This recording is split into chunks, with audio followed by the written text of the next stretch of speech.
Trevor, an experienced solo hiker, set off into the Adirondack Mountains for a weekend of peace and solitude. As he ventured deeper into the forest, he discovered an old, decrepit cabin hidden among towering pines. The cabin's door creaked open, revealing dusty furniture, faded photographs, and a weathered journal on the table. The journal contained eerie entries about a family who fled the area due to a presence in the woods. Feeling uneasy, Trevor decided to camp nearby.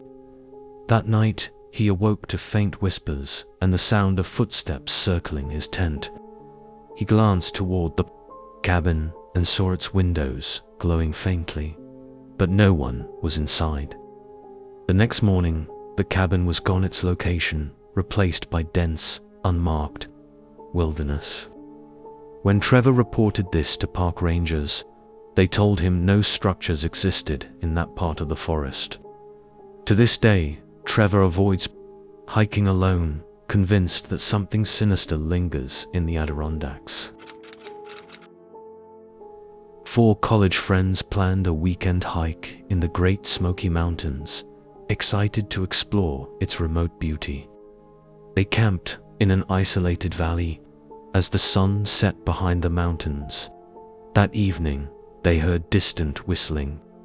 At first, it seemed like a faint breeze carrying an unfamiliar tune, but as the night deepened, the whistling became louder and eerier. One friend, Sam, swore he saw movement at the edge of the tree's shadowy figures.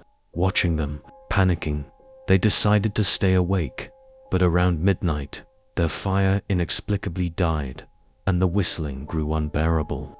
Suddenly, they heard a guttural laugh, and unseen hands began shaking their tent. Screaming, they grabbed their belongings and fled to their car. Days later, Sam discovered deep scratches on his back with no memory of how they got there. Locals later warned them about the Whistler, a vengeful spirit said to haunt the valley, luring hikers deeper into the woods before tormenting them. Emily and her boyfriend, Mike, took a popular hiking trail in Yosemite National Park to reach a scenic summit.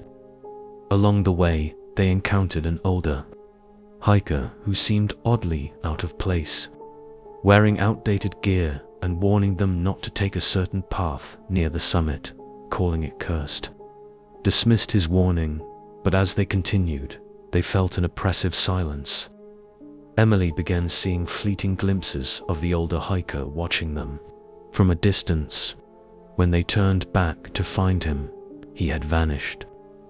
At the summit, they found a small memorial plaque dedicated to a hiker who had died on that very trail decades ago.